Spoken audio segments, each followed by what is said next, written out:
a tokenização, em geral, seja no programa de lote, seja em outros modelos de negócio, ela basicamente diz que o poder, ele deixa de estar concentrado na mão de poucos, das grandes organizações, das empresas, e passa a ser distribuído entre os clientes, enfim, entre as pessoas que fazem parte daquilo, entre a comunidade e tudo mais, dando um poder muito maior para essas pessoas.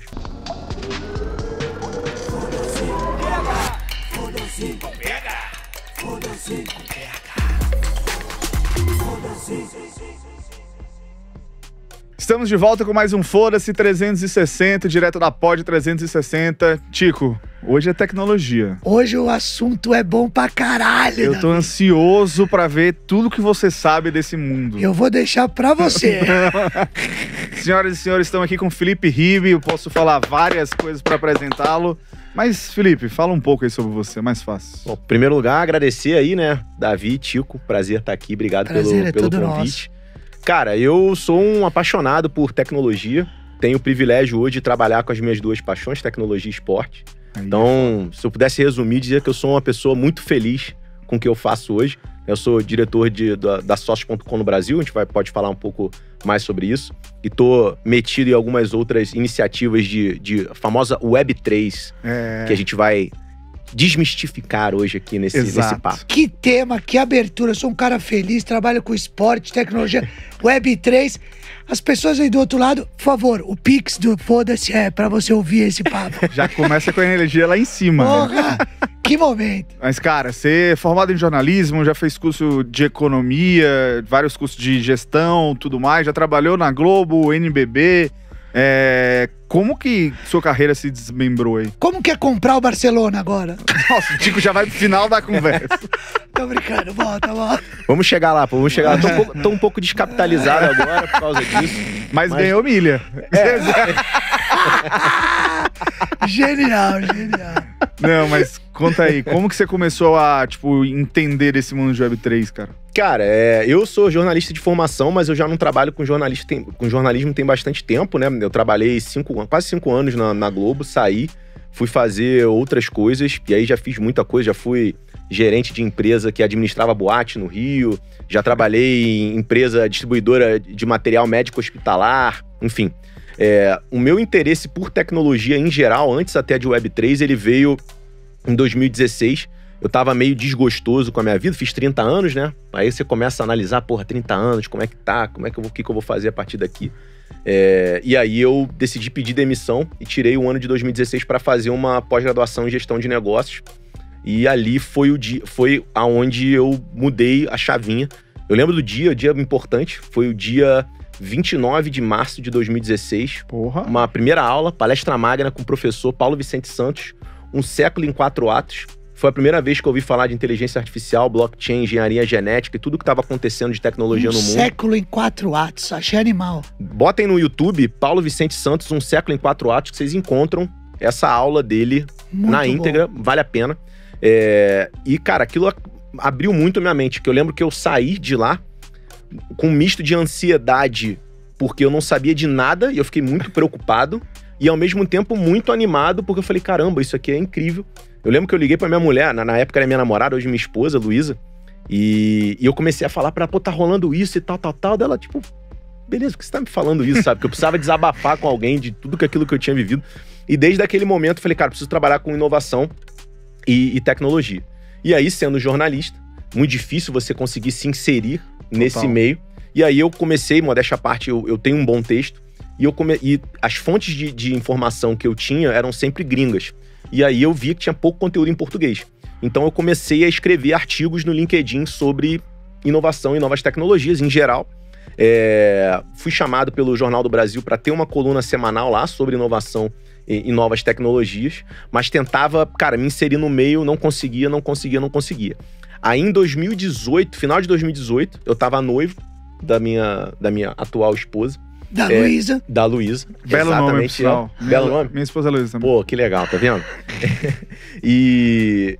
Cara, a gente morava no Rio, né? Eu sou carioca, deve dar pra perceber pelo sotaque. E a Luísa passou num doutorado aqui pra São Paulo. E ela falou assim, eu vou fazer o doutorado em São Paulo, você tem que morar em São Paulo. E aí eu vim morar em São Paulo. E vim pra cá, cara, com a perspectiva sem emprego, né? Eu vim pra cá, tipo, tentando arrumar. E a minha volta pro esporte foi meio sem querer. Eu não tinha intenção de voltar a trabalhar com esporte. E aí um grande amigo meu, Rafael Gunning, na época ele era da Globo, hoje ele é diretor comercial do Botafogo, meu amigo da época de faculdade. Na época o NBB tinha acabado de romper o contrato com a Globo para passar a fazer as próprias produções, as transmissões esportivas e só distribuir esse sinal pronto. E como eu fazia isso no Sport TV, ele me indicou e eu vim para São Paulo e aí voltei a trabalhar com esporte. E aí já numa pegada de streaming e tudo mais, como eu já tinha um conhecimento do universo de startups de esporte, comecei a levar algumas startups para trabalhar lá também. E aí... Decolou a parada. E aí comecei... Isso é 17 ou 18? Não, isso aí foi início de 2019, cara. Ah, já tem pouco 19. tempo, exatamente. Tem pouco tempo. E aí, cara, aí dali, fiquei no NBB durante 13 meses, né?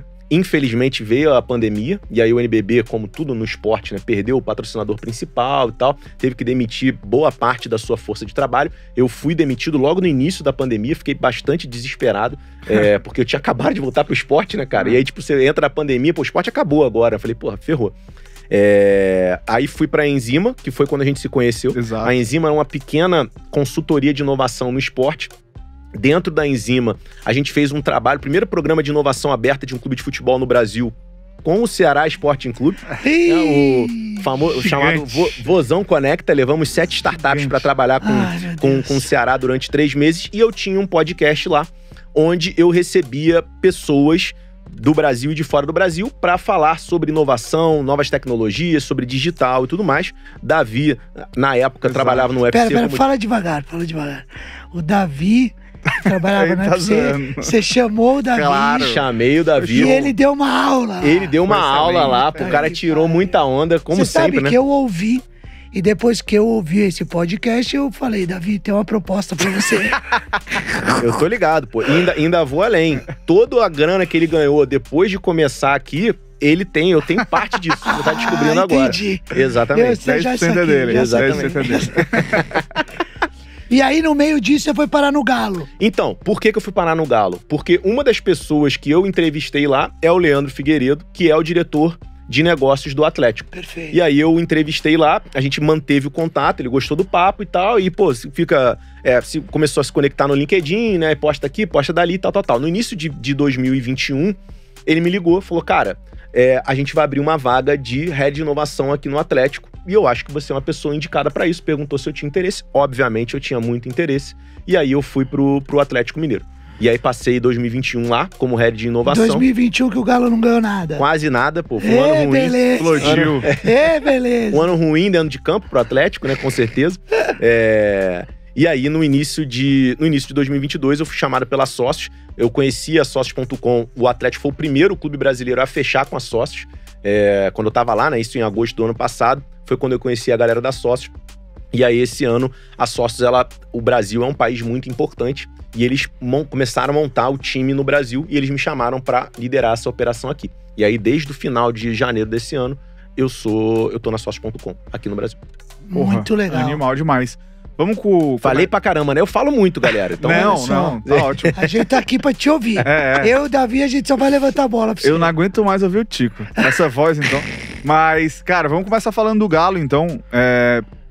A primeira NFT de um clube brasileiro saiu do Galo, né? Da defesa do Vitor? Exatamente. É verdade? É isso aí. É verdade a história? Primeiro, explica pro Tico, o que é o NFT? Cara, Ih, ô Davi! Um NFT, ele é basicamente um certificado de propriedade de um ativo, né? Seja ele um ativo 100% digital, como foi esse do Vitor, ou uma representação de um ativo físico digitalizado, digamos assim. E por que ele é importante? Porque ele é registrado numa blockchain, que é uma rede, né, uma rede pública e imutável, e uma vez registrado ali dentro, por ser público e imutável, você consegue ir na origem para saber se de fato é um item original, de onde veio e tudo mais. Você consegue rastrear esse item, o caminho, quando ele sai da minha carteira, vai para a sua, vai para do Davi e tudo mais, e isso é imutável. Então, uma vez registrado ali dentro, você não consegue mudar aquilo ali, tá ali para sempre. Então, basicamente, o NFT é um certificado de posse de alguma coisa, né? É um token registrado dentro de uma blockchain. E no caso do Vitor, Era uma São arte Vitor. do São Vitor, né? É o nome da arte, né? 2013. São Vitor, uma arte feita por um artista genial chamado Pedro Nuin. Ele é um cara, se eu não me engano, é o eterno futebol. Ele é acostumado a recriar grandes momentos do futebol em desenho. Eu conheci ele num evento no Museu do Futebol, ali no Pacaembu. Ele estava expondo do lado de fora. Eu achei muito bacana o trabalho dele. Fiquei com o contato dele. Quando surgiu a oportunidade de fazer esse NFT, eu liguei para ele e ele recriou essa defesa do Vitor. Então era uma obra única, né? Uma obra digital única, que a gente chama de 1 para 1 dentro desse meio de NFTs. A gente foi o primeiro clube sul-americano, na verdade, o segundo clube do mundo a fazer um leilão de uma obra em formato NFT. Antes da gente, foi só o PSG tinha feito isso, algumas semanas antes. Isso foi em maio de 2021. Essa foi uma obra vendida por, na época, 2 Ethereums. Na época, 2 Ethereums era $5.066. Então foi uma obra vendida e foi bem bacana. E mais do que o resultado financeiro e o pioneirismo, abriu as portas para a gente fazer as outras iniciativas na época do Atlético, dentro dessa área dessa parte de Web3 que a gente pode conversar aqui também. Para a gente entender um pouco dessa relação com o Vitor, como que é esse triângulo de vocês amarrarem com o Vitor nessa história? Uhum.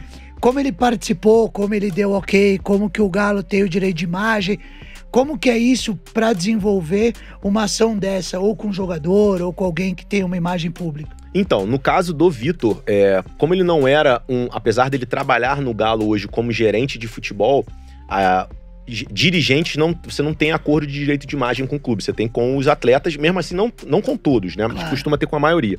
Então, no caso do Vitor, foi uma negociação à parte, feita por ele, por ser algo muito novo. Ele tinha um percentual do sucesso. Okay. Ele era um cara com mente muito aberta, um cara muito identificado com o clube também, achou super legal eternizou o momento. A iniciativa, e ele tinha uma participação, ele teve um percentual daquele resultado financeiro. E o que é bacana também de falar, né? Quando a gente fala do percentual financeiro, não é só da primeira venda, né? Sim. Então, uma vez que esse token ele tá cadastrado, tá registrado numa blockchain, você tem algo que a gente chama de smart contract, né? O contrato inteligente, que é basicamente linhas de código que determinam o comportamento daquele token, dependendo do que acontecer. Por exemplo, de que a cada revenda, um percentual X de royalties automaticamente é levado para a carteira da pessoa ou da empresa que criou aquele item. A gente trouxe aqui o Rafa Sanches, não sei se você conhece, um artista paulista daqui também. E ele vende a obra física e ele tem o contrato de obra, né? Que toda obra física tem, o dele é um NFT. Legal. E aí ele ganha, a cada revenda, ele vai ganhando uma porcentagem, exatamente o que o Vitor fez. Só que em vez dele fazer a obra, ele fez, tem a obra física e o certificado é um NFT. Que é o que eu comentei, né? Você pode ser um ativo 100% físico, mas você pode ser 100% digital, mas você pode ser também um ativo físico com uma representação digital, que é esse certificado de propriedade. A gente tá bolando uma história para 2023 de NFT no Caioba, como eu tava te falando. Legal. Aí deve ter alguma coisa de sócio pra gente conversar também, mas eu não vou tirar o seu tempo precioso, porque o Davi depois vai ficar falando, você ficou falando uma coisa que não tem nada a ver. Pode falar, a gente tá aqui pra isso. Mas voltando pra falar do Galo, e falando dos clubes, a gente viu que tem muitos clubes lá fora que já tem esse processo, e um processo muito mais avançado nessa história do token e tudo mais. Trabalhar com os clubes no Brasil, agora que você tá do outro lado, você não tá no clube, você tá do outro lado. Trabalhar com os clubes no Brasil deve ser uma parada muito complicada. Na minha visão, torcedores fanáticos, Galo é fanático, Flamengo, São Paulo, Vasco, Corinthians, Palmeiras, tal. Como é que é trabalhar com essa geração que normalmente os presidentes dos clubes são muito complicados, tem um conselho muito complicado, é bem difícil, né? A gente escuta todas as histórias aí nos clubes, fora essa coisa de você ter o tempo curto na gestão do clube e depois o cara não tá nem aí, faz esses investimentos, depois deixa um buraco pro próximo que pega. Como que é essa parte tecnológica para esses caras entenderem a função disso, rentabilizarem pro clube em relação a isso? Como que tá o trabalho da sócio com os clubes brasileiros? Cara, de fato, assim, não é tão fácil assim, mas tem melhorado muito. Geralmente, as pessoas que lidam mais no operacional do dia a dia, hoje tem muita gente boa dentro de clube, né? Muita gente com cabeça aberta, que entende e tudo mais. Geralmente, os problemas, eles estão mais lá em cima, porque aí você envolve a própria estrutura organizacional de clubes, né? Clubes associativos nem sempre são clubes muito fáceis, como você falou, né? De aprovar as coisas, né? Muitas vezes também, em alguns clubes, quando você tem esse período de mandato também, acaba acontecendo muito que a gente vê em política, né? Que as pessoas, elas são muito preocupadas em fazer durante o seu mandato e não ver de que maneira isso, deixar um legado, digamos assim. Mas, cara, assim, falando sobre o Atlético, eu costumo dizer que o mais importante, quando a gente fala de inovação, não só dentro de futebol, é você ter um patrocínio interno, né? Você ter as pessoas acima na hierarquia que te dão liberdade para fazer as coisas, confiam no seu trabalho, entendem que experimentação, que inovação é um processo de experimentação, erro, aprendizado, volta, faz de novo, melhora e tudo mais. E lá no Atlético eu tive muita sorte, não só de ter um chefe muito bom, né, como o Leandro Figueiredo, que sempre foi um cara muito mente aberta, como a pessoa que estava acima dele na época também, o Plínio Signorini, que era o CEO do Atlético, também eram pessoas 100% desprovidas de vaidade. Então a gente vê muitas vezes, não só dentro do esporte, né, em empresas em geral, as pessoas que estão acima na hierarquia têm uma vaidade muito grande de que a melhor ideia tem que ser sempre dela, né, a palavra final é dela, tem uma dificuldade muito grande de ouvir opiniões contrárias e tudo mais. Então eu tive essa sorte lá. E, cara, falando de boa, assim, né, os clubes que a gente trabalha hoje na Sócios também são... A gente tem tido uma facilidade grande até de trabalho. Os clubes têm entendido cada vez mais, e eu acho que a pandemia ajudou nesse sentido, tem entendido muito bem a necessidade de se buscar novas fontes de receita, além das fontes tradicionais. O que eu acho legal desse assunto é que é o seguinte, o clube tem entendido mais que ele não entende disso. Isso é bom pra caramba. Sim. Né? A partir do momento que o cara não tem informação, não tem entendimento, isso não era uma receita do clube, vai ser uma receita nova, facilita para que ele esteja mais aberto para poder essa discussão. Porque a partir do momento que você entende, você já tem contratos antigos, entra naquela coisa meio do dinossauro passado dos clubes. Esse é um ponto bom. Você chega com uma receita nova, com números novos. Eu tava vendo uma pesquisa da SoccerX dos clubes mais ricos. O City faturou muitos bilhões no ano passado, né? Na temporada passada. Acho que é o clube que faturou mais. Cara, essa outra parte, sem ser a venda de camisa, sem ser a imagem, tá crescendo muito. Então, eu acho que é um ponto positivo esse assunto, porque ainda é um assunto muito desconhecido. E é normal, né, cara? Se a gente vamos pegar NFTs, por exemplo, né? O primeiro projeto de NFTs é o CryptoPunks. Ele é de junho de 2017, ou seja, ele acabou de fazer 5 anos. Né? Então, a gente tá falando, se a gente pegar de quando os NFTs e o Web3 começou a ser falada de fato, foi ano passado.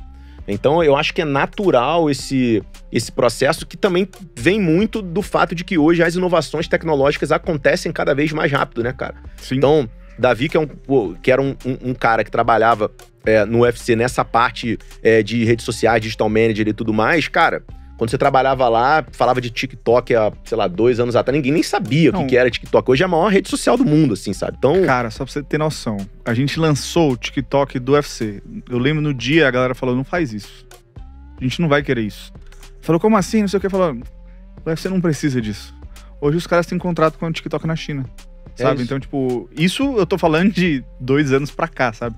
De não quero, não precisa, não gasta tempo com isso, vamos focar em outra coisa, pra ter um dos maiores contratos do UFC hoje em dia na China. Não só isso, né, cara? Você tem as outras redes sociais hoje mudando algoritmos, mudando o front-end pra ficar parecido. Saiu uma pesquisa do próprio Google que 40% da geração Z hoje usa o TikTok pra pesquisar e não o Google. Então você vê na veia isso. É a primeira vez que o Google perdeu como fonte de pesquisa pra alguma coisa. Sério? Exatamente, porque a molecada vai pesquisar no próprio TikTok. Então são mudanças muito profundas acontecendo muito rápido. E a Web3 é apenas uma dessas mudanças que está acontecendo. Então é natural, não só os clubes, né? A gente está falando, obviamente, né? Eu trabalho com esportes hoje, mas, cara, isso é um movimento de todas as empresas, né? Eu sou convidado para falar em várias empresas de todos os setores, de todos os tipos de tamanho. e todas elas têm, o que é normal, querem saber mais o que é, de que maneira aquilo vai impactar no negócio delas, para que elas possam estar preparadas e tudo mais. Então é natural esse desconhecimento e, ao mesmo tempo, eu acho isso muito gostoso também, esse período que a gente está vivendo, né? Porque é um período de descoberta. Eu costumo falar que não existe especialista em Web3, em metaverso. Quem fala que é especialista é charlatão, não tem nem tempo de você se tornar um especialista. Você tem pessoas que sabem mais do que outras, natural, mas o que eu costumo dizer é que ninguém tem certeza, né? A gente tem muita opinião, as certezas vão vir com o tempo, a partir do momento que essas opiniões forem colocadas em prática através de produtos, projetos e tudo mais. Porra, muito fodido. Antes da gente entrar mais nesse assunto, acho que é legal juntar uma coisa que eu sei que você fala muito com isso que o Tico falou de novas receitas. Lá no Twitter você sempre bate que os times deixam de ganhar muita coisa por não vender itens colecionáveis, vamos dizer assim, né? Queria que você falasse um pouco disso e aí trazendo também um insight do UFC. No UFC, quando o cara sai hoje, ele acaba a luta, ele tem que deixar uma camisa, uma luva e outra coisa. Tipo, pelo menos um item, o lutador é obrigado a deixar pra depois ele ser vendido. Cara, desculpa só te interrompendo, se você começa a resposta, tem que ter foto dele fazendo isso. Pra colocar no site que, tipo... Pra ver que é real. Pra provar, tá ligado? Então, tipo, tem a foto. O cara escolhe, ou ele deixa a luva, ou deixa a camisa, ou deixa os shorts da luta. Mas, assim, um item, todo lutador tem que deixar. No futebol, cara, a gente tem uma frase que me irrita muito, que é o vestiário é sagrado. Né? E o que o vestiário é sagrado quer dizer? Quer dizer que, muitas vezes, os jogadores, o treinador, enfim, as pessoas são muito blindadas e o clube, muitas vezes, tem medo até de chegar e falar, amigão, esse item é meu, cara. Assim, eu tenho direito de utilizar isso daqui e fazer receita com isso. Então, isso nos Estados Unidos já é uma cultura muito mais enraizada, né? A própria cultura de collectibles deles já é muito mais desenvolvida do que a nossa. Mas você tem, por exemplo, um site da NBA, que é o NBA Worn Jersey, ou alguma coisa assim, que você entra lá e você consegue. Eu quero um casaco que o LeBron James usou no jogo do Lakers em janeiro. E tá ali, $5 mil, $10 mil e tal. Tem leilão, tem peças que não são leilão. Fora do Brasil, isso já é um mercado muito grande, né? Recentemente, a camisa que o Maradona usou na final de 86, também foi o item de futebol que mais arrecadou dinheiro em um leilão. Se eu não me engano, foi 5,4 milhões de dólares, alguma coisa assim. E lá no Galo, a gente teve experiências muito boas. A camisa que o Hulk usou na segunda partida das quartas de final do ano passado contra o River Plate, 3-0, jogou pra caramba, cara, foi vendida por 3.800 euros pra China, cara. Através de um site chamado... Não vou fazer propaganda do site, um site holandês. E a camisa foi colocada lá. Mas, cara, pra conseguir essa camisa foi muito difícil, cara. Então, assim, na minha cabeça, é uma receita muito relevante que a grande maioria dos clubes aqui no Brasil não utiliza hoje, porque não tem muito bem definido com os atletas de que, cara, eu te pago e eu tenho direito de utilizar isso e poder capitalizar. Claro. Então, e a gente tá falando de camisa, mas, cara, é tudo, né? Sim. Luva do goleiro, chuteira. A chuteira é um pouquinho mais difícil, porque chuteira geralmente o cara usa mais vezes e tudo mais. Mas, cara, short, pedaço de gramado, pedaço de rede. Enfim, tem uma infinidade de coisas que podem ser exploradas, que são um item de muito valor, né? Tem um outro exemplo do Galo também, ano passado. A terceira rodada do Brasileiro foi Inter e Atlético, lá no Beira-Rio. E o Guilherme Arana teve um choque de cabeça. Ele abriu a cabeça, a camisa dele ficou ensanguentada. E a gente pegou essa camisa, leiloou essa camisa, uma pessoa pagou R$5.130. Doou para um banco de sangue. E fizemos uma ação com o Hemominas. Então, esse dinheiro foi 100% doado ao Hemominas e a gente fez a campanha, né? O Arana doou seu sangue em campo, então doou seu sangue também e tudo mais. Mas, cara, foi R$5 mil que a gente conseguiu, que você pode pensar assim, mas, porra, Felipe, R$5 mil é nada para um time de futebol. Mas uma coisa que eu sempre tive na cabeça ali dentro do departamento dinheiro novo é dinheiro bom. Não interessa se é muito, se é pouco, se era zero e agora é alguma coisa, é relevante, cabe a nós trabalharmos para que aumentar essa linha de receita. Então, em termos de itens colecionáveis, para mim é muito claro, tem uma oportunidade muito grande, ainda desperdiçada pela grande maioria dos clubes de futebol aqui no Brasil. Explica um pouco sobre a Sócios.com. Eu acho que é uma empresa que muita gente tá ligada no futebol e tudo mais, conhece, mas é legal você falar o que é a Sócios.com. Estava contando agora que tem já um número de pessoas relevante já aqui no Brasil. O escritório de Madrid, pelo que eu entendi, é o escritório central, né? Tem Malta, tem Londres e tal, mas conta o que é a Sócio.com e o que é o Projeto Brasil, pra gente... Cara, a Sócios, ela é um aplicativo de engajamento, tá? Então, ela é um aplicativo de engajamento. Esse aplicativo, ele é construído sobre uma blockchain. E o que a gente faz? A gente vende fan tokens. O que são fan tokens? Eles são itens que dão acesso. Esses itens, quando as pessoas os têm, elas têm acesso a participar de enquetes relacionadas às organizações esportivas, né? Não só de futebol, né? A gente tem o UFC, por exemplo, é nosso cliente. Temos times da NBA, de rugby, de cricket, a Copa Davis, por exemplo, também mas enfim. E, além disso, ela dá acesso a benefícios que você pode resgatar. Então, vou dar exemplo. A gente tem um camarote na Neoquímica Arena. A gente tem um camarote no Morumbi. A gente tem uma cota de ingressos de arquibancada com cada clube. Tem uma cota de camisas oficiais autografadas. Tem uma cota de idas ao centro de treinamento, meet and greet com o jogador.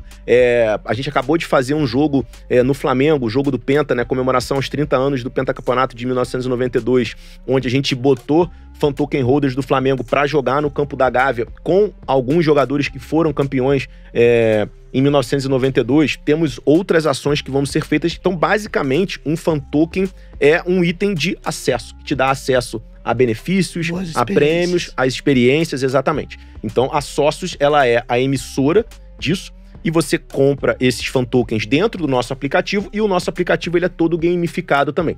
Então, como é que funciona? Quando você tem um número X de tokens e um número X de pontos dentro do nosso app, que você ganha utilizando, você tem uma seção de rewards ali dentro, que você resgata esses benefícios. Então, e quantos clubes tem isso hoje no Brasil? No Brasil, a gente tem 9 clubes de futebol e mais uma organização de esportes, que é a MBR. Então, a gente tem no Brasil, aqui em São Paulo, temos o Corinthians, Palmeiras e São Paulo. No Rio, temos Flamengo, Fluminense e Vasco. Temos o Atlético Mineiro, Internacional, Bahia e a MBR também. Mas no mundo inteiro, a gente tem mais de 150 organizações. Então, temos Barcelona, Manchester City, Juventus, PSG, Só uma curiosidade. Arsenal. O escritório em Madrid tem o Barcelona, por que não tem o Real? Cara, aí são questões de negociação, assim, né? É difícil. Fazer escritório em Barcelona. Mas temos o Atlético de Madrid. Aí. Que é um explicado. É um puta de um clube também. E aí temos 29 dos 30 times da NBA, temos 15 times da NFL. Só mais uma curiosidade. 29 dos 30, qual que falta? E por que falta que não tá? Não temos o Dallas Mavericks. E por que não tá? Também é uma questão de negociação. Sério? Fechou 29 e não fechou um? Não tem... Quer ser do contra. Quer ser do contra. Diferente. Não fui envolvido nessa negociação. Mas é curioso, né? Mas é curioso. Não fechar um. A liga aqui, estão tentando fazer a liga aqui dos clubes, né? No Campeonato Brasileiro. E o brasileiro, claro, cada um preocupado com o teu umbigo, né? Cada clube com o teu umbigo. E aí tem uma liga, tem um grupo que tá lá, os seus 15 clubes, no outro tá não sei o quê, mas 29 e um fora é estranho, né? Porque nos Estados Unidos você tem muito disso, né? Existe uma diferença muito clara entre você fechar com a liga e você fechar com a franquia, claro, né? Então, nesse caso, a opção lá foi de negociação direta com as franquias. Não quer dizer também que mais pra frente o Dallas Mavericks não vai entrar dentro. Agora, depois do foda-se, eles vão entrar. Eles vão rever isso. Eu vou dar uma ligada lá pro Mark Cuban. Vou mandar pra ele o link e falar, pô, Mark, dá uma colaborada aí. Qual esporte turma é mais engajado? Você falou de basquete, você falou de Copa Davis, você falou de futebol. Que esporte a galera é mais engajada? Cara, o futebol obviamente, né?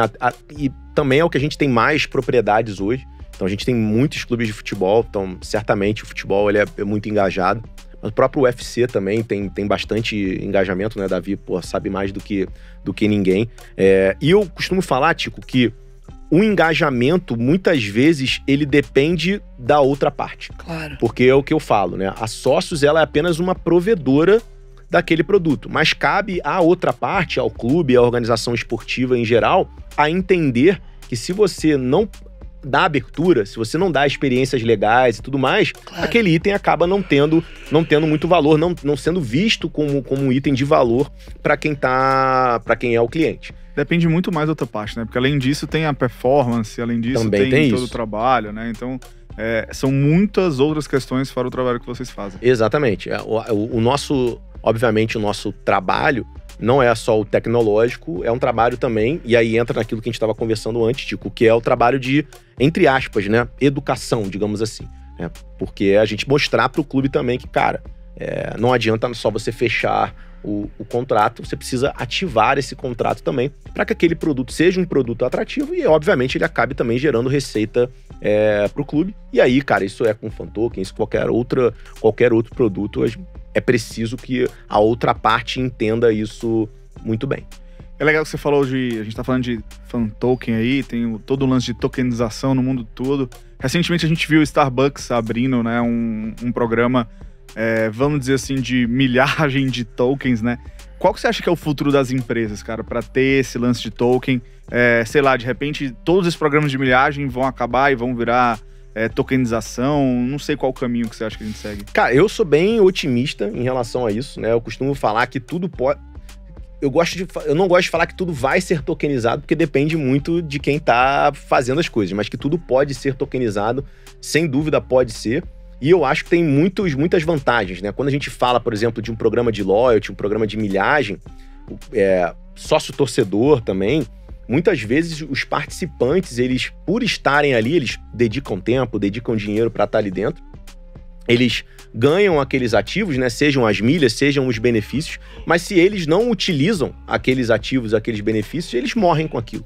A partir do momento que você tokeniza, você cria um mercado secundário, você permite que o Tico, que dedicou tempo, dedicou dinheiro, mas ele não quer utilizar, por que ele não pode vender pro Davi, que às vezes não quer dedicar esse tempo, mas tem dinheiro para chegar e rapidamente poder ter direito àquilo? Então, eu acho que é um caminho muito bacana. Quando uma empresa do tamanho da Starbucks, né, tem 27 milhões de pessoas no seu programa de rewards, o Stars, lá só nos Estados Unidos, quando eles começam a falar de adotar NFTs, de adotar os social tokens, né, os tokens fungíveis, eu acho que é um excelente chamariz, digamos assim, para o potencial que esse tipo de tecnologia tem. Então eu realmente acredito que isso tem um poder muito grande de disrupção dentro desses programas, né? A gente vê, por exemplo, vamos pegar um exemplo, sei lá, um sócio-torcedor que dá à pessoa o direito de ir no centro de treinamento, sei lá, 2 vezes por ano.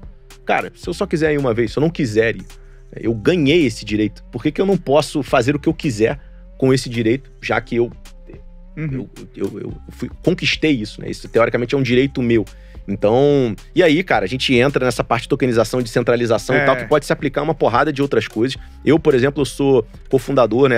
Obviamente, eu trabalho na Sócios hoje, mas eu sou cofundador de uma iniciativa de educação descentralizada, o Decentro Educa, que tem como objetivo justamente a gente ampliar a discussão sobre o Web3 aqui no Brasil. E a gente criou uma plataforma de cursos online que ela é descentralizada em que sentido? Os cursos são tokens, né? São NFTs de tiragem limitada e quem compra esse curso vira dono daquele token. Então hoje, quando você compra um curso online, você sempre compra com a promessa de acesso vitalício, mas a galera que tá assistindo aí, eu acho muito difícil que algum de vocês tenha voltado para assistir alguma vez novamente. Então o que a gente propõe ali é que você comprou é seu. E se é seu, eu posso guardar na minha carteira e voltar para assistir, mas se eu não quero, eu posso repassar pro Tico, ou eu posso vender pro Davi, se o Davi tiver interesse, e reaver parte ou até a totalidade do meu investimento. Então, a tokenização, em geral, seja num programa de loyalty, seja em outros modelos de negócio, ela basicamente diz que o poder, ele deixa de estar concentrado na mão de poucos, das grandes organizações, das empresas, e passa a ser distribuído entre os clientes, enfim, entre as pessoas que fazem parte daquilo, entre a comunidade e tudo mais, dando um poder muito maior para essas pessoas. Isso é fodido. Até a gente tava falando antes, mais cedo, tava eu e o Tico conversando. Tem muito isso nos games, né, no jogo, principalmente de tiro, da galera que compra as skins, compra as armas e acha que é dono das armas, acha que é dono das skins, mas se o jogo falir ou se a pessoa for banida, provavelmente a pessoa vai perder tudo aquilo, né? Exatamente. Você também não tem a questão da interoperabilidade, né, de você poder jogar para um outro pra um outro game, alguma coisa assim, né? A gente tem uma promessa muito grande de blockchain games hoje, né? Ao mesmo tempo também tem um hate muito grande da comunidade game, né? A galera odeia muito isso. Existe um hate muito grande sobre NFTs em geral, que eu realmente não consigo entender da onde vem. Na minha visão, vem muito do desconhecimento, né? A gente tem uma tendência a não gostar daquilo que a gente não está acostumado, né? É natural do ser humano. Mas, cara, se a gente começa a olhar os benefícios, né? Até, por exemplo, dando uma ideia que não é uma ideia minha aqui, mas já que a gente tá num podcast, não sei se vocês conhecem, tem um podcast chamado My First Million, que é muito bom podcast de tecnologia, e eles fizeram um experimento muito interessante.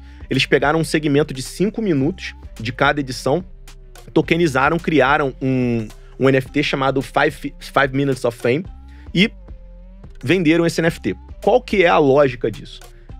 Se eu compro esses 5 minutos, eu posso fazer o que eu quiser. Eu posso ser convidado do podcast participar, eu posso vender para uma empresa, eu posso vender para várias empresas, aqueles 5 minutos são meus.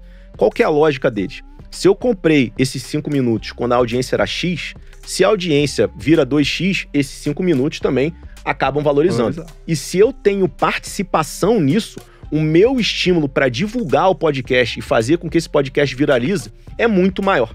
Então, é justamente isso, né? É você tirar o poder que é só de vocês aqui e dar o poder para a pessoa que está do outro lado, porque ela acredita no trabalho de vocês, acredita que isso vai crescer. Eu, por exemplo, eu sou sócio do Nas, do rapper Nas numa música, e do Chainsmokers no último álbum deles. Por quê? Porque eu comprei um token que é atrelado à receita futura de plataformas de streaming. Então, toda vez que a música Ultra Black do Nas toca no Spotify, no Amazon Music e tudo mais, eu ganho 0,0143% daquela receita.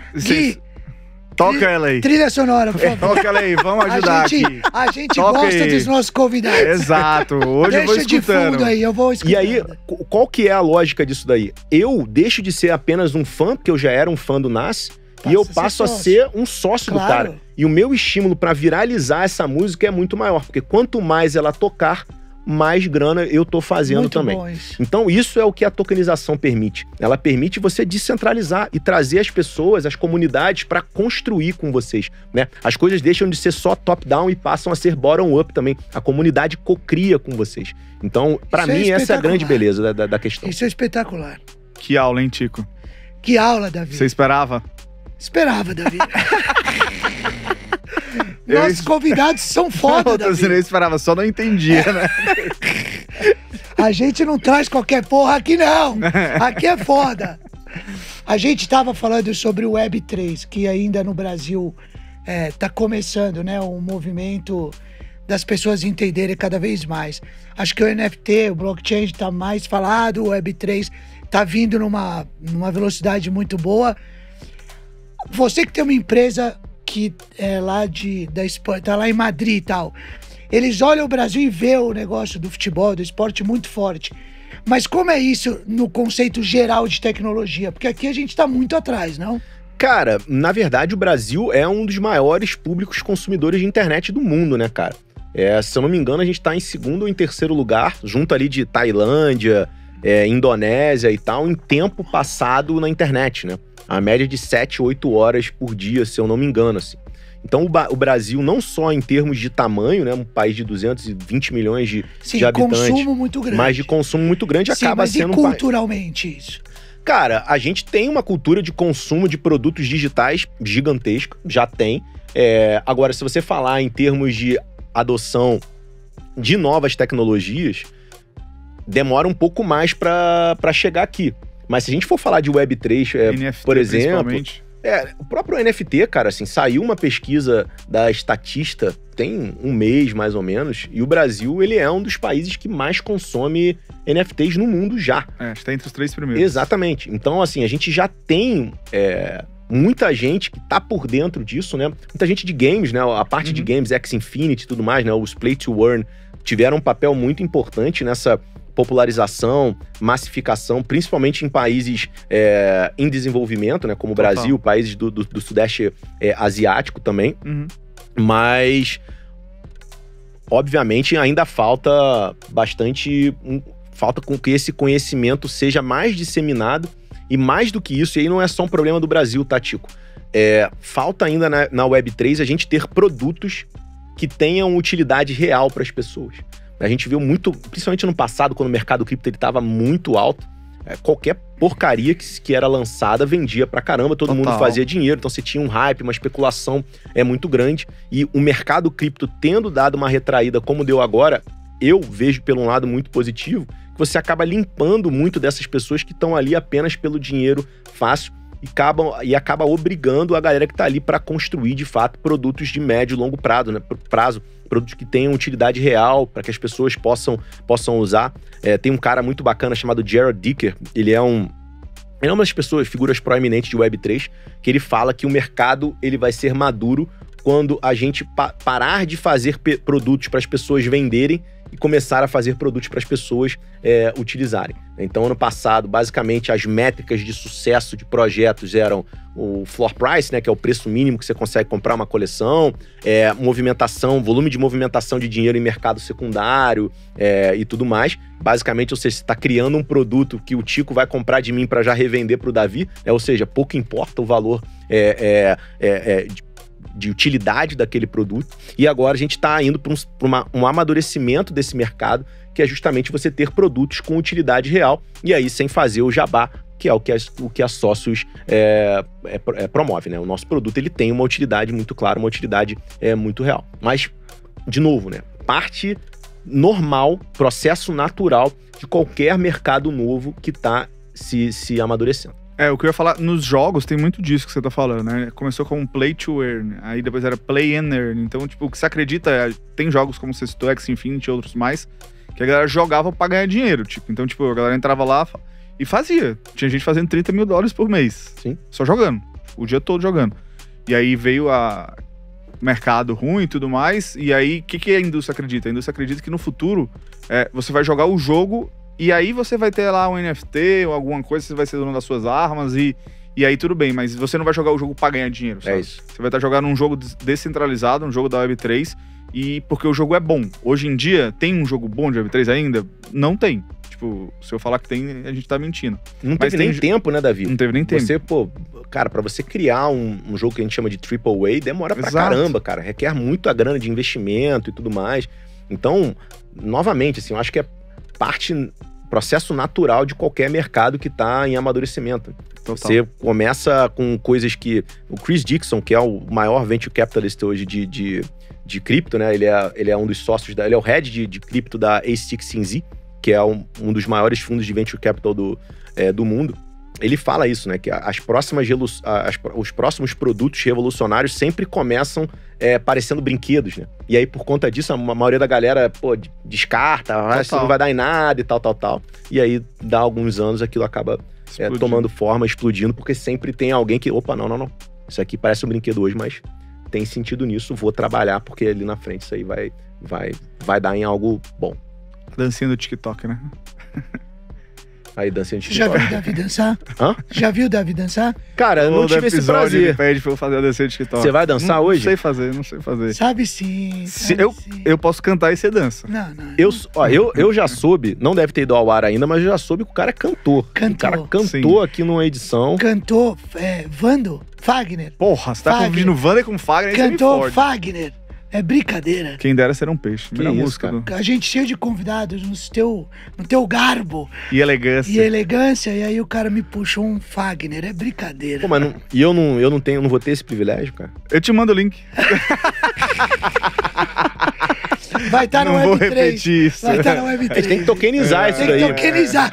Quando esse podcast aqui for maior que o podcast de Joe Rogan, imagina quanto vai valer esse momento do Davi cantando Quem me dera ser um peixe, Olha de isso. Raimundo Fagner. Olha isso. O artista que falou que seria maior que os Beatles. Imagine se o cara tivesse comprado um token dele achando que ele ia ser maior que o Beatles. Se fudeu. O cara podia trabalhar pra viralizar do jeito que ele quisesse, mas não ia conseguir. Eu puxo sempre um pouco pro futebol, eu tô muito curioso, queria saber o porquê do investimento que foi feito de 20 e poucos %, se eu não me engano, do Barcelona, né? Da parte de conteúdo do Barcelona. Qual que é a estratégia disso?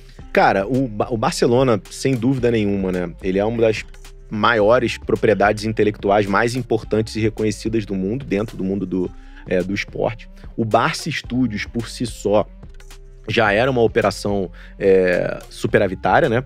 Já com diversas produções muito bacanas.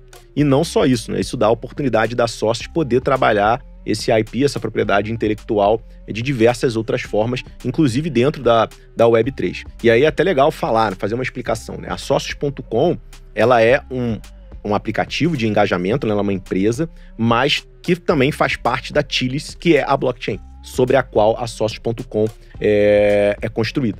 E a Tilis hoje, apesar de ser, hoje ainda é uma blockchain fechada, ou seja, só tem a Sócios construída ali em cima, a gente está em fase agora de teste da Tilis 2.0, que vai ser uma blockchain mais aberta para que outras aplicações de outras empresas, outros desenvolvedores possam utilizar e possam construir ali dentro. Então, hoje a gente trabalha na Sócios, basicamente o nosso foco são os fan tokens, que são os tokens fungíveis. A gente até tem NFTs, né, os não fungíveis, só que são muito mais colecionáveis, né, são atrelados a objetos físicos e tudo mais, mas faz parte da estratégia de qualquer empresa, e da Tilis não é diferente também, que a gente comece a explorar outras possibilidades também dentro desse mundo de blockchain. E, obviamente, se você tem uma propriedade intelectual dessa magnitude, como é o Barcelona, isso acaba fazendo muito sentido, porque a gente está falando, a gente tá correndo uma maratona, a gente não tá jogando, não tá correndo uns 100 metros rasos, né? Então isso também já faz parte de uma estratégia de uma empresa que não tem um objetivo só de curto prazo, pelo contrário, é uma empresa que quer permanecer aí por muitos e muitos e muitos anos. E o Barcelona foi uma das escolhas, foi porque é um time muito global, tem torcedor no mundo inteiro. Imagino, porque se parar pra pensar, são poucos times que têm essa característica, né, de ter torcedor e fã no mundo inteiro, e você pode fazer essa venda globalizada, claro. United, times que têm tradição no mundo todo. Exatamente, né? O Barcelona, como eu falei, cara, é uma das maiores labels que tem quando a gente fala de esporte, como você falou muito bem, uma label global. A gente anda em qualquer grande cidade aqui no Brasil, sempre tem uma molecada com camisa do Barcelona e tudo mais. É um clube que tá sempre com excelentes jogadores, tá com Lewandowski agora. Que gol, hein? Que gol, e é um cara muito forte no TikTok. Davi, eu acho, cara, que na verdade o Tico, ele fica falando pra você fazer, entendeu? Mas ele tá querendo levantar a bola pra gente falar, pô, Tico, dança faz aí, cara. Faz aí, não tem nem cara. TikTok. Não, pelo amor de Deus, cara. Mas que gol, porra. Não, gol é bonito. impressionante. Não, mas eu acho que o Barcelona, ele passou uma fasezinha agora, né, nesses ajustes aí, mas voltou e o Barcelona é o Barcelona. Você vai ver a história, né? Não tem o que falar.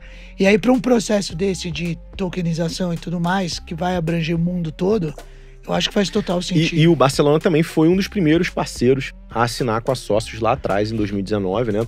Barcelona, Juventus e PSG foram os primeiros parceiros exatamente, a ser cliente da Sócios. Então também você tem uma relação muito mais próxima, não dá para falar longínqua, né? Porque a gente tá falando de pouco tempo, mas uma relação mais longa também do que com outros clubes, mas sem dúvida eu acho que é essa questão, né, de ser um clube global, ser uma marca reconhecida mundialmente, certamente isso é muito importante para Sócios, não só em termos do que pode ser feito com essa marca, mas também até em termos de credibilidade, né, cara?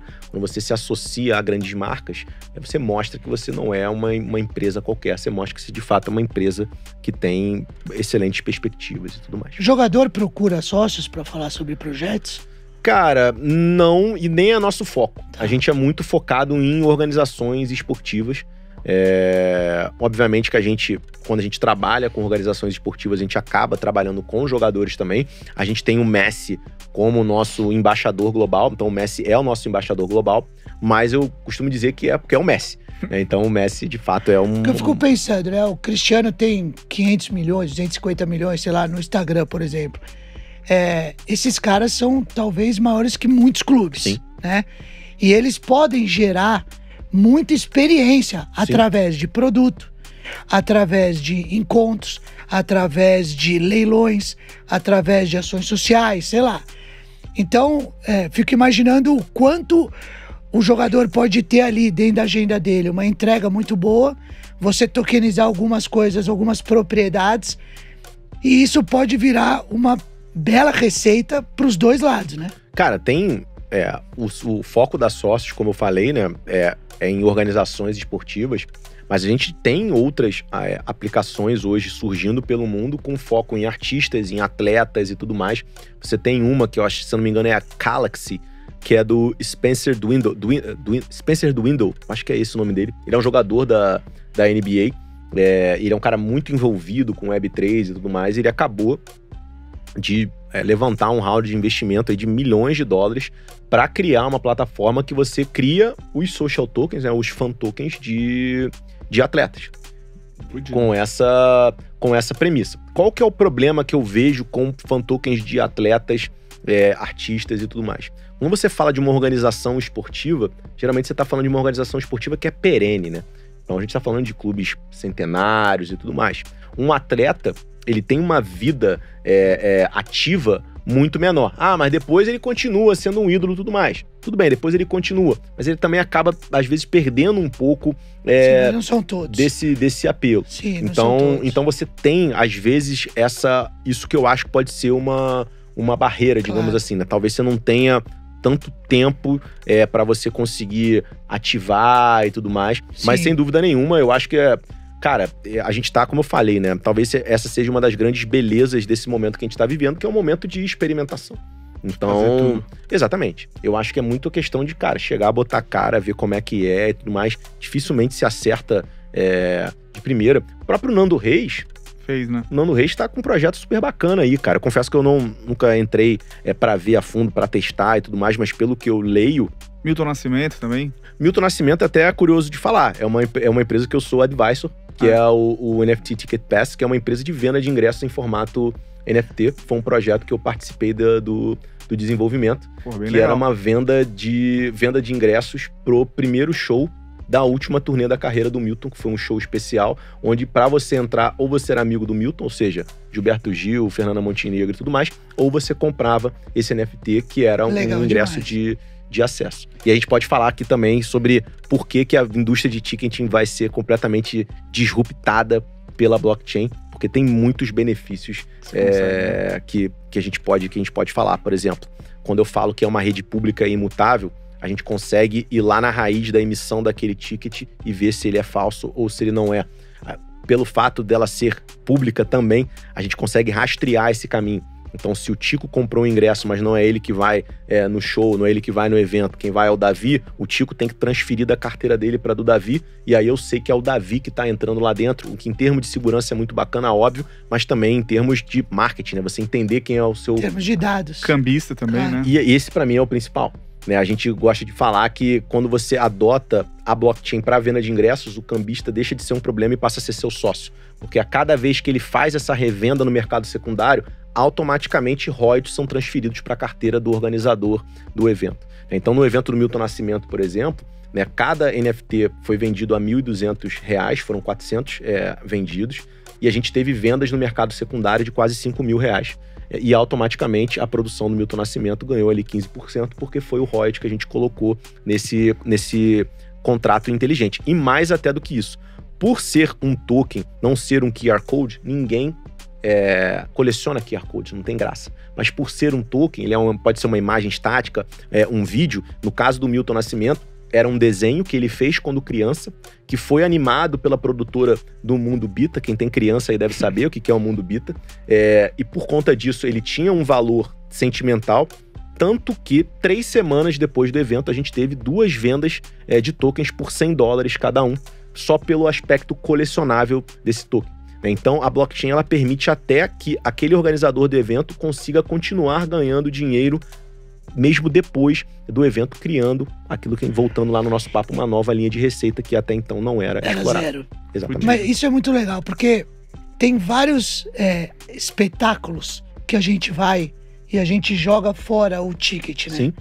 E são coisas... Você vai numa final de Champions League, você vai numa final de Copa do Mundo, você vai num jogo normal que você foi com o teu filho e era especial, você vai num show bacanérrimo que você foi fora do Brasil ou aqui no Brasil.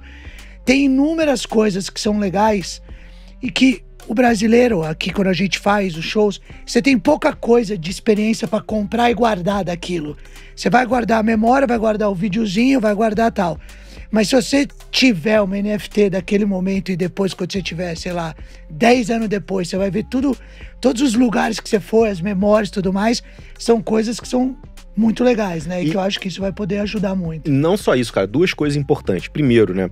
Quando a gente fala, a gente consegue atualizar o que a gente chama de metadados, né? O que são os metadados, né? São os dados que estão incutidos dentro daquele token.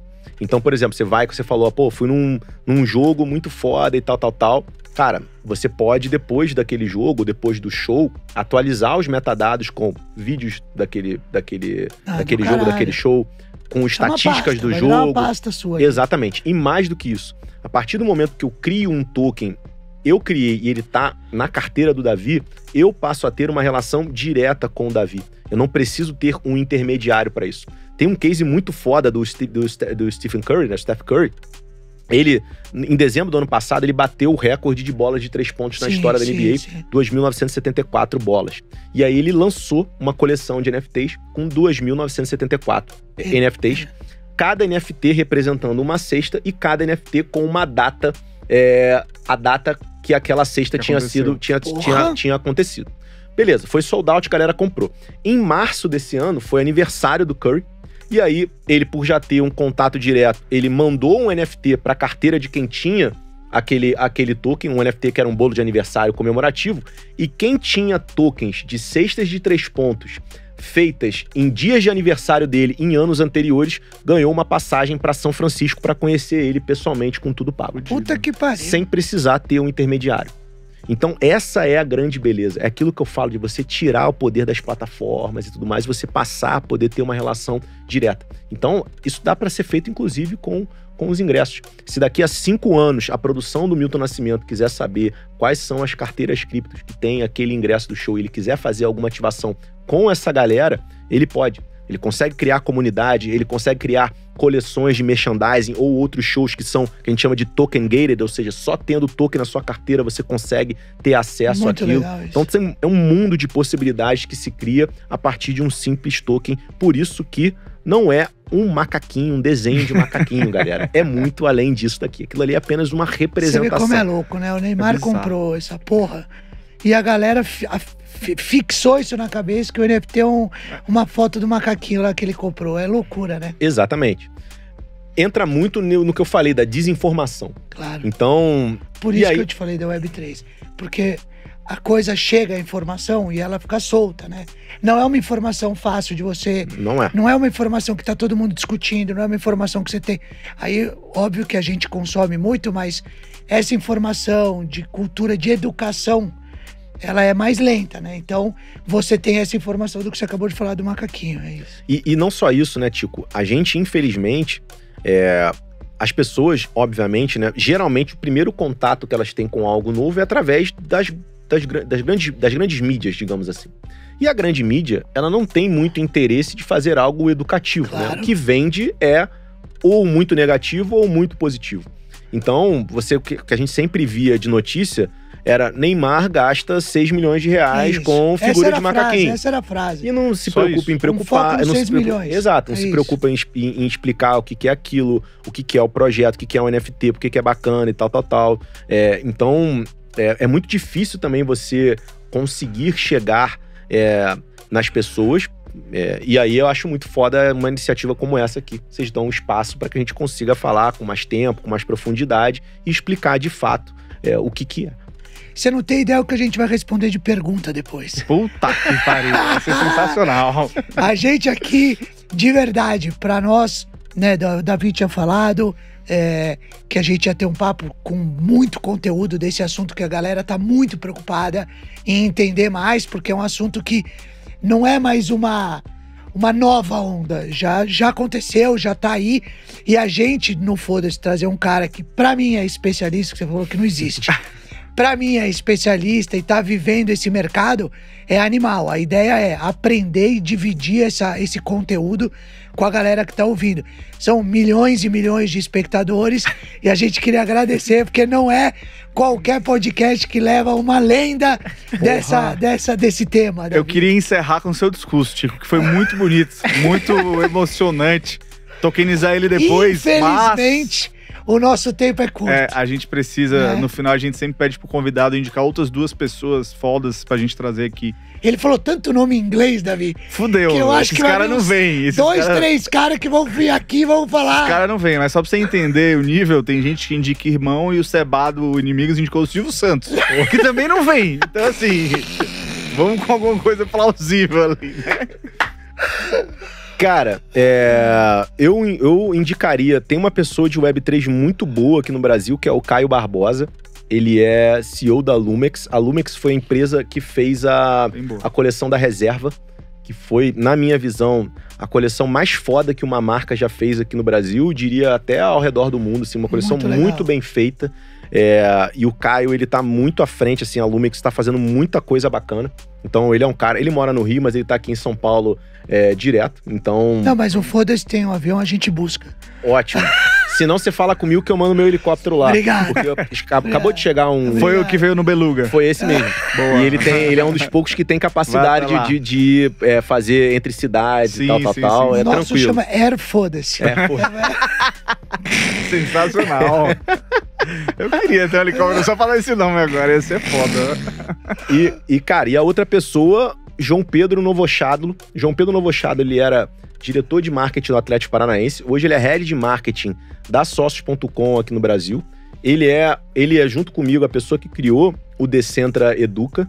E ele tem uma startup chamada Viver, muito legal, que é uma startup para pessoas com deficiência visual. Então, eles têm um trabalho muito legal com a Prefeitura de Curitiba, ele é de Curitiba, né? Eles instalaram beacons ao redor da cidade e com o app, o deficiente visual baixa aquele app e automaticamente, quando ele vai andando, vão ser emitindo sinais para ajudar essa pessoa a se posicionar, onde é que ela tá e tudo mais. Já fez coisa com Rock in Rio e tudo mais. E eu vou falar aqui no ar uma coisa que eu sempre falo quando ele tá em reunião. Ele tem um chip implantado na mão, cara. É sério isso? Sim, ele é todo tatuado e tem um chip na mão, que é o chip que ele usa pra entrar na casa dele. Então, como ele esquecia... Isso é do caralho. Isso é muito do caralho. Ele esquecia a chave de casa, ele falou, o que eu vou fazer? Eu vou implantar um chip na minha mão. É sério, pô. É sério. Que animal. É seríssimo, é seríssimo. O cara que perde muito celular, ele pode implantar o celular dentro? Cara, já não duvido de nada. Daqui a pouco eu não duvido, não. Hoje em dia acho difícil ainda. Puta, mas legal demais recomendo. Um cara muito bom de papo também. Você percebeu que os sócios pegou os atléticos e falou, deixa eu tirar o cabeça desse atlético e o cabeça desse atlético. Sensacional. Felipe, muito obrigado, cara. Fudido o papo. Obrigado pelo seu tempo. Muito bom. Obrigado, Filipão. Valeu. Eu que agradeço aí, galera. Pô, obrigado pelo convite. Pra mim foi uma honra também. E contem comigo e vou além ainda. Vamos fazer os NFTs aqui do Foda-se. Vamos pensar em fazer uma parada maneira. Nenhum desses podcasts que leva presidente, essas merda, tem isso. Esquece. Primeiro, Foda-se com NFT. Vamos fazer Foda-se T. É isso, pensa em alguma coisa assim. Obrigado, Filipão.